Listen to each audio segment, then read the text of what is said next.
Welcome to Happily Ever After is just the beginning. Keeping your relationship not just together, but happy, and we mean truly happy, is part art and part science. You've come to the right place. Here's your host, Leslie Dories. You know, the two things that most married couples fight over are sex and money. And the things that they have in common is how personal these topics are. Now, money isn't just dollars and cents, but what money actually means to each partner. And, you know, sex is a bit more obviously personal because you are never more vulnerable than when you are literally and figuratively naked with your partner. And while the physical mechanics of sex may be fairly straightforward, the emotional aspect can create difficulties that many couples aren't prepared for.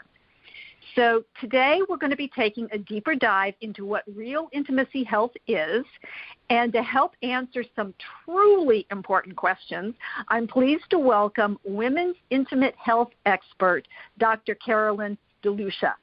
So Dr. DeLucia, Carolyn, thank you for coming on and talking about what is, you know, such a personal topic, but we actually need to be talking about it. Absolutely. And I want to thank you so much for giving us this platform in which to voice this message. I'm telling you, the need for intimacy has never been more obvious. After this COVID type of quarantining and people were either together too much and rediscovered intimacy, or were alone and missed and craved a simple hug. Intimacy is never more in the forefront of our lives. Right, and there's a lot of people who equate intimacy with sex.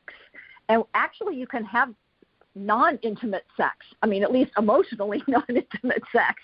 And intimacy covers so much more than that. And it's, you know, and you mentioned there are research studies that show how important touch is. I mean, I think this is one of the reasons why so many of the older people died, because they were isolated and people couldn't, you know, it was just horrible. It was absolutely awful. Absolutely. And that is such a valid point, that people need personal, intimate touch. And it doesn't have to be outright sex, although we love that. But just nothing wrong with that. A simple caress, a simple hug, holding hands, snuggling, rubbing each other's feet, sitting on a sofa and watching TV next to each other. Friends, family, lovers all need this so desperately. And there's nothing more basic than the hormone oxytocin that gets released, our bonding hormone, when you hold a baby at the first time, and all of the oxytocin release. And that is the same bonding hormone that's released with a simple hug. If you hold someone for 20 seconds, and that's the secret, you can release oxytocin and form a bond. So it's as simple as that. Yeah, that was one of the things. I actually, my neighbor, who's actually a friend of mine, we actually saw each other in the grocery store, you know, all masked up and everything. We hadn't seen each other for months, and we went, oh, heck, and we just gave each other a big hug. I mean, because it was like, I'm sorry. You know, we just needed to do that. And both of us actually are married and live with our partners, so it wasn't like we were missing physical touch in that way, but we just missed physically touching each other because we're both huggers. So, but I want to get back to this really important question about intimacy and women, because I know that that's what you do. So what are some common intimacy issues that women experience? Well, the most important thing is that throughout our lives, bodies will change. And there are different experiences that aid in that change, such as carrying a pregnancy or having a child vaginally and or by cesarean section. There are physical changes that occur, and women suffer with a change in self-esteem following childbirth. There might be stretch marks on their abdomen, on their breast, on their thighs, change that the body takes just from carrying the pregnancy. Then from childbirth, the stretch, the laxity of the vagina, and the change in the vaginal tissues, which they may not even have realized could happen, and urinary incontinence can occur, or just a loss of sensation for the woman, in addition to her partner not quite feeling as much friction when they're being intimate. So that's just the beginning. And then hormonal changes kick in, there's more.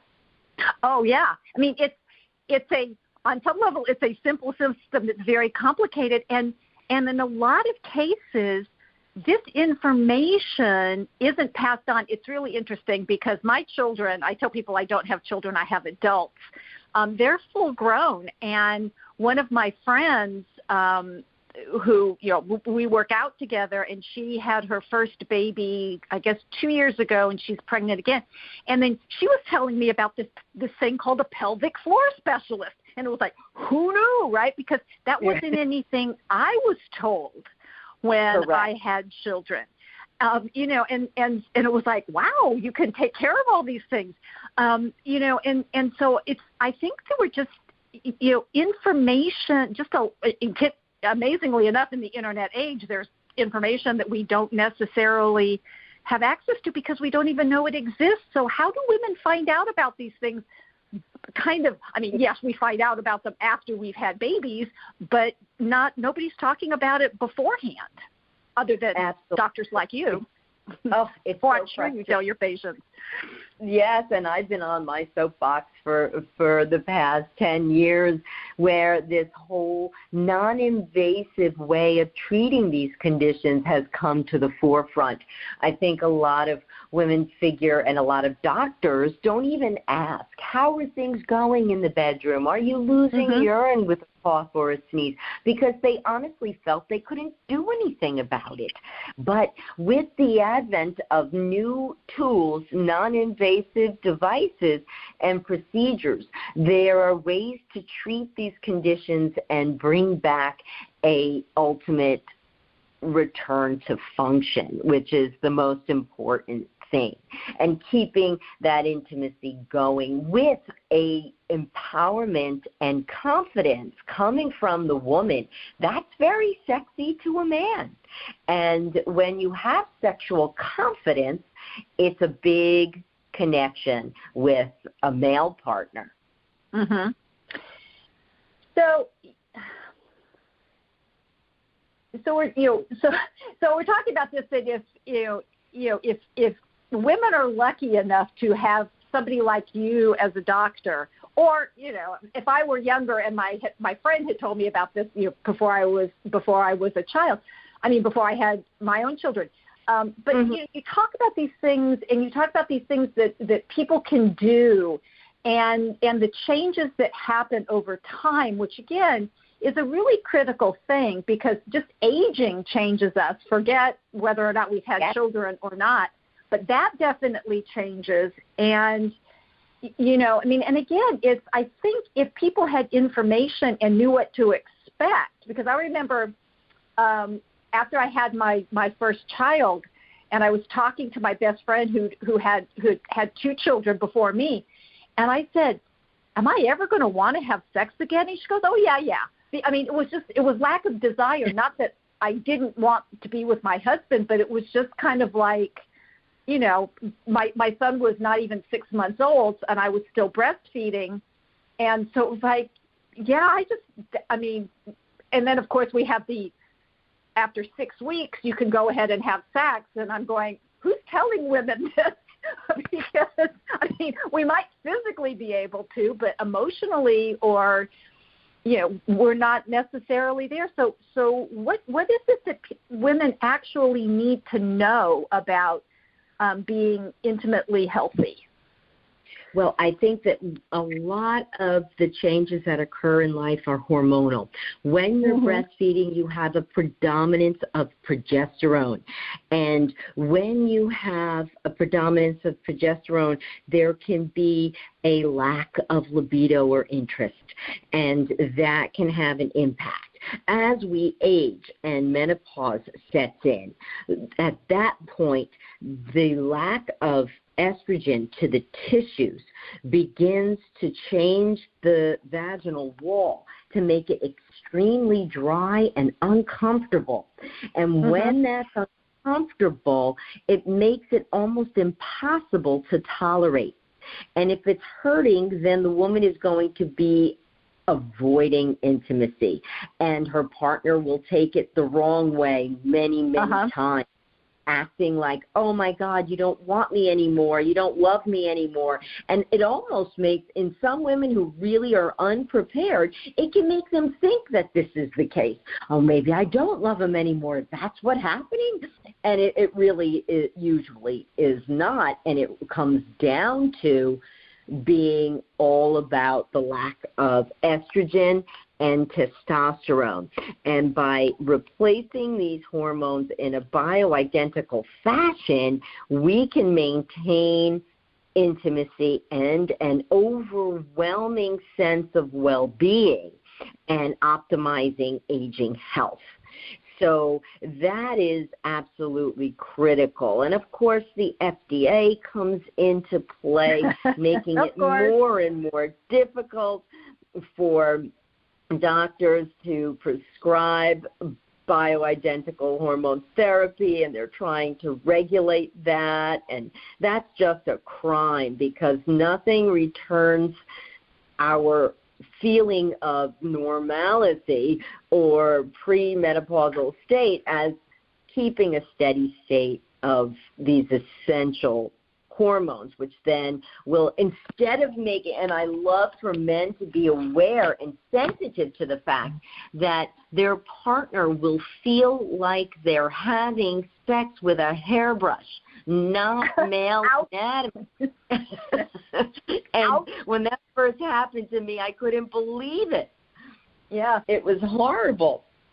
So there are hormonal ways to treat this, and there's also devices like lasers or radio frequency devices that can improve vaginal lubrication and allow tolerance of intimacy and actual back to enjoyment and participating willingly and loving it. Well, you know, and you said something earlier that actually kind of prompted something that I hear, I've heard in my practice, not frequently, but on occasion, and it has to do with how it's presented to me. I don't believe that's what's happening, but how it's presented to me is, now that I'm a mother, you know, sex isn't, you know, mothers don't have sex, which of course is, well, how do you think you became a mother? But I'm wondering if that some of that might have to do with the huge changes, both hormonally and actual physical changes that happen when you're pregnant, after you have the baby. Like we were talking about the hormonal changes, about not wanting to, not necessarily having high desire for sex, then I'm wondering if this is a story that we either tell ourselves or we've picked up, or women have picked up on the street, so to speak. I cannot deny that for a minute. I think that so many women say, oh, and even men make jokes. Oh, yeah, I got married. We're not having sex anymore. You know, and that's a very sad type of thought pattern, because it doesn't have to be that way, and it shouldn't be that way. And I'm sure you encourage couples, I encourage couples to get away and be on and reconnect, so that they are aware of what made them fall in love in the first place, and to rekindle those feelings on a regular basis. And I think the biggest mistake is saying, well, we're now a family. We have to be with the kids whenever we can. So many families have both partners working, and with that, they feel like they have to spend every free moment with their children because they feel guilty about the time they've been away. But that should never, ever take the place of the intimate connection that they have with each other. And that's so key. Yeah. And I love that. And it's also one of those things where co-sleeping, where the babies and the children are actually sleeping in the same bed with their parents. While I understand why people do that, I realize because people will throw out, well, in such and such a country they do this, and it's like, I get that.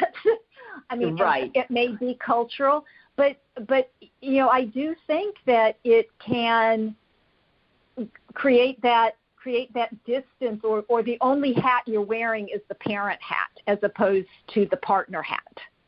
Yes, I can't agree with you more. And again, dangerous, because it'll put a wedge between you. You begin to drift apart like two planes in the air. And when that distance gets far enough away and the kids are grown and leave, you turn around and look at each other and say, who are you? Yeah, that's what I tell people. It's like, who are you and what are you doing in my kitchen? Let alone my bedroom. Right. Exactly. So this is Happily Ever After is just the beginning on webtalkradio.net.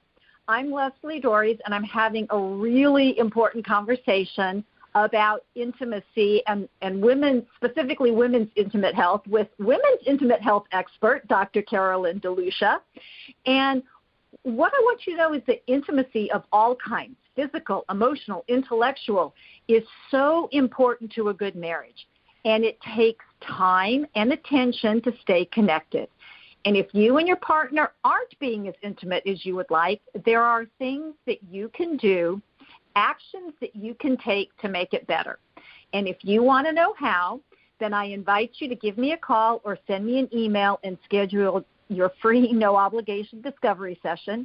You can reach me by email at Leslie, Lesli, at foundationscoachingnc.com. That's FOUNDATIONS, coaching, N as in Nancy, C as in Charlie.com. Or you can reach me by phone at area code 919-924-0463. That's 919-924-0463. And I want to get back to talking to Dr. DeLucia about this very important topic. So, Carolyn, one of the things that I hear all the time is that men are just hound dogs. All they want to do is have sex. Now, I'm hearing this from women, not necessarily from men, because I know that men want to feel that intimate connection with their wives. Sex just happens to be a fun, feel-good way to get there. But what is it that you have learned that men really need to know about how women work? The most important aspect there is that foreplay begins in the morning.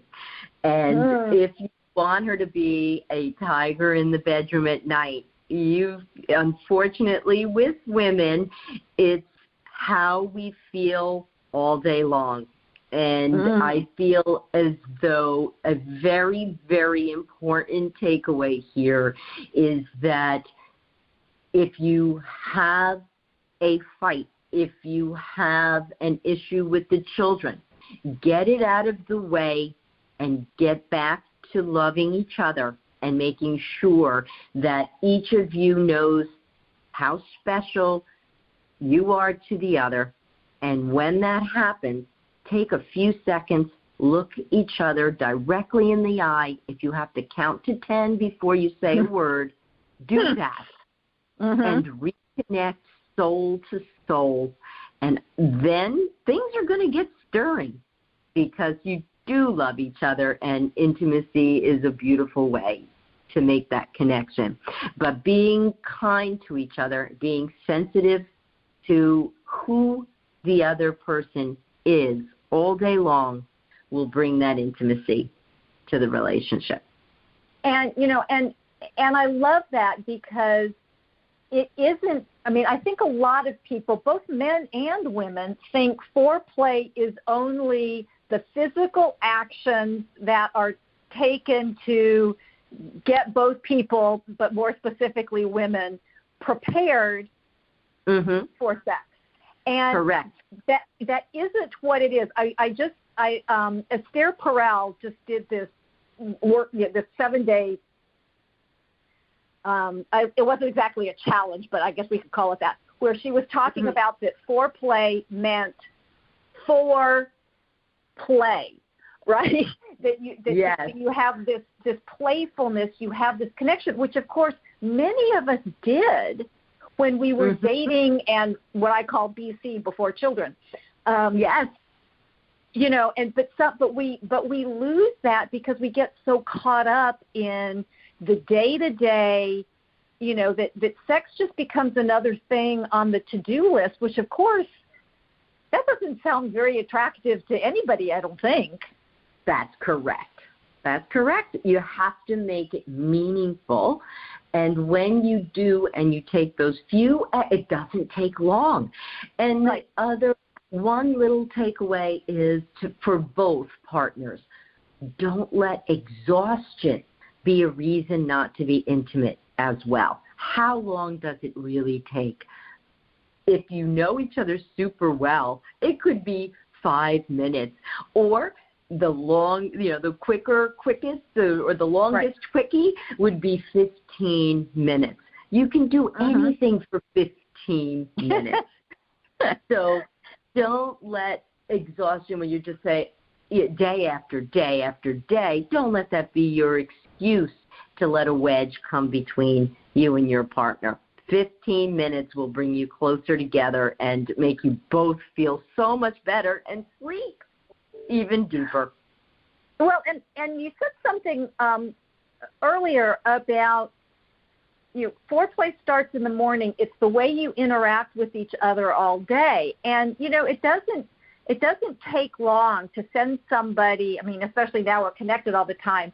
A little intimate text, right? Thinking about you, can't wait to see you when I get home, or whatever.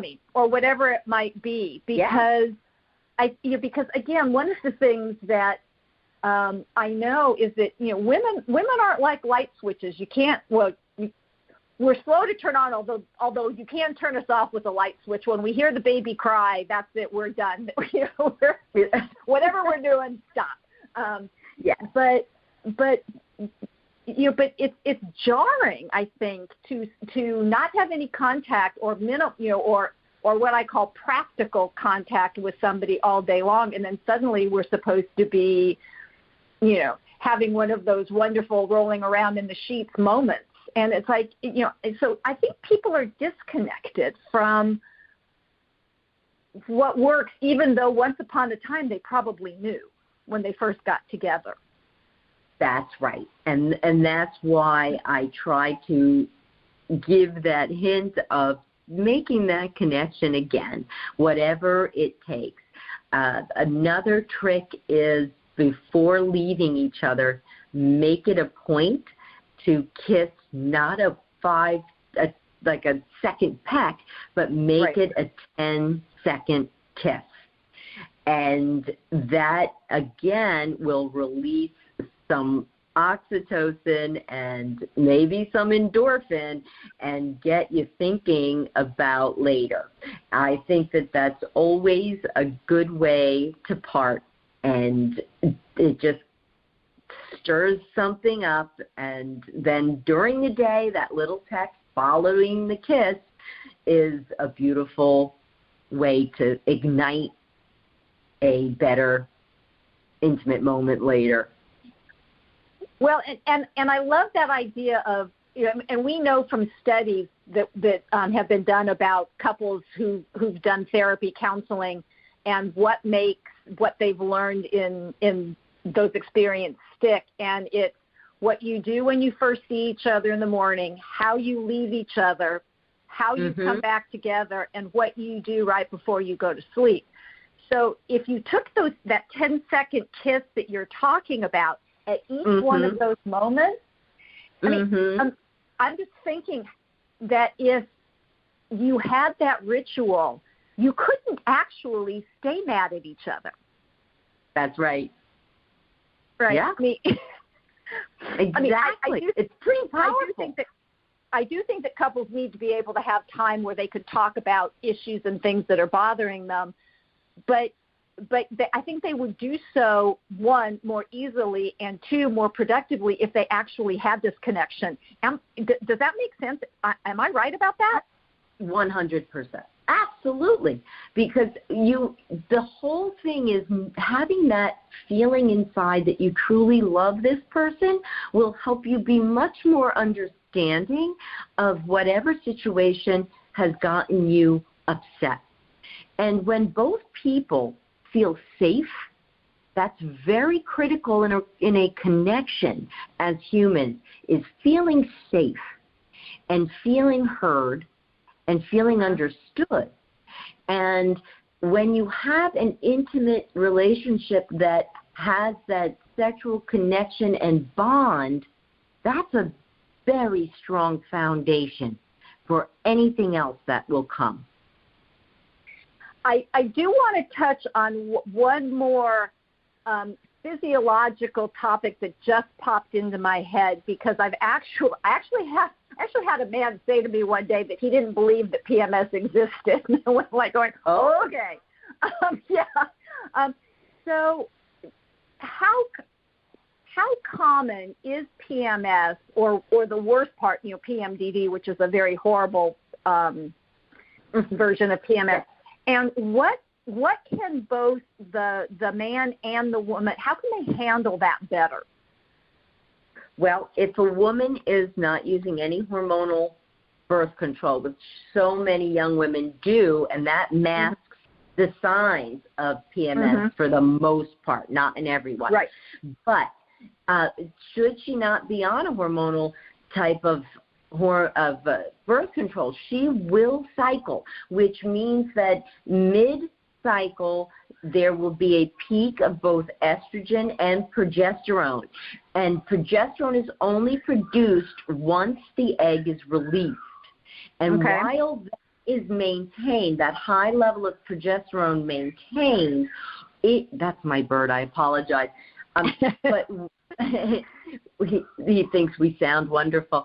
But when you maintain that progesterone for the second half of the cycle following ovulation, women will have emotional changes, breast soreness, bloating, more of a melancholy. It doesn't have to be full-blown depression unless it's PMDD, and even constipation, and that's all hormonally related, and it's uncomfortable. And when women are feeling that way, emotionally they're going to be affected by just feeling yucky. And that's just the best way to say it. You just kind of feel yucky. And when you feel that way, you're not going to feel very attractive. You're not going to be feeling particularly interested in intimacy. And this is later in the cycle. Right at ovulation is our most interesting time, where there's a period of that elevation of estrogen where you do desire, and that's when women are most likely to initiate. But those hormonal changes are very dramatic, and once bleeding begins, it's like a switch, and women begin to feel instantly better.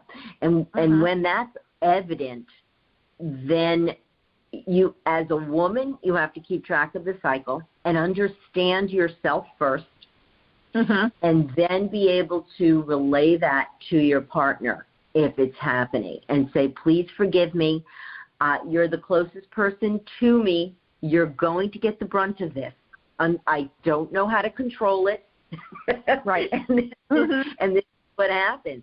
I happen to be one of those women who suffered that way with PMS. And I remember one day shouting at my children and then I was in the restroom, and I looked myself in the mirror and said, what was that about? Why did you shout at them? And I peeked around the corner, and they're looking at each other, shrugging their shoulders. Did you do something? I don't know what I did. You know? Right. Well, and that was I had to apologize to them. You know.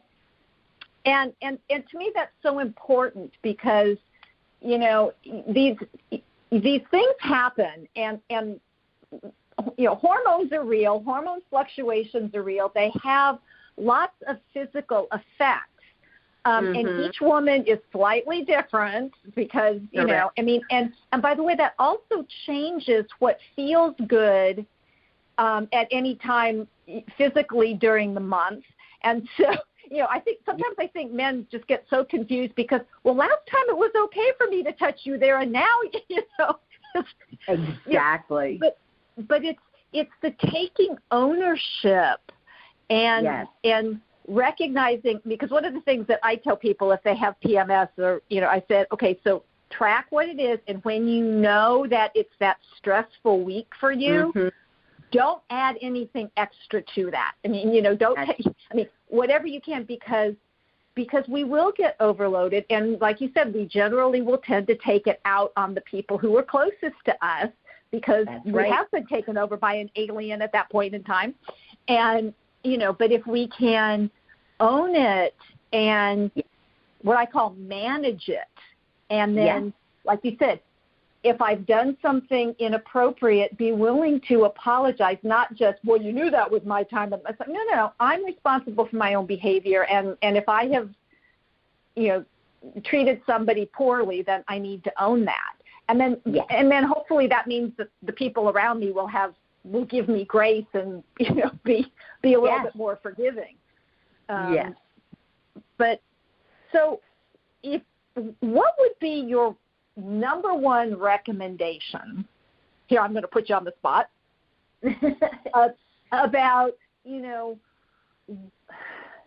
how each partner, both the husband and the wife, the man and the woman, can take ownership of their own and the couple's intimacy health.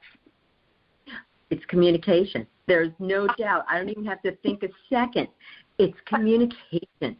Don't be afraid to say what works and what doesn't, and what feels good and what doesn't. And when you share that, it can only make things much, much stronger as a connection.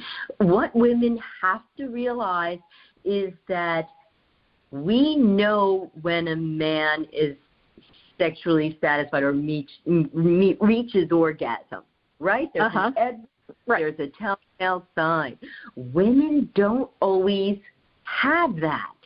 And for the gentleman, it's very frustrating unless you make it clear to him that he has satisfied you. A good man wants to make you feel good and happy and involved as well.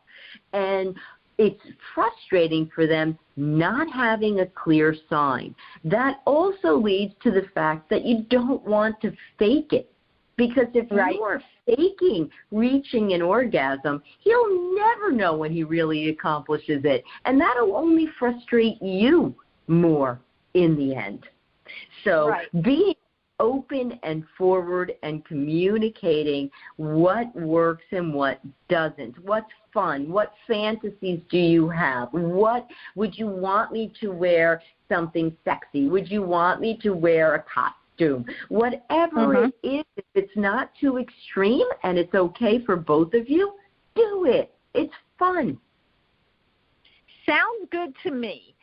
So, Carolyn, can you please tell people where they can find more information, both from you and about intimacy health in general?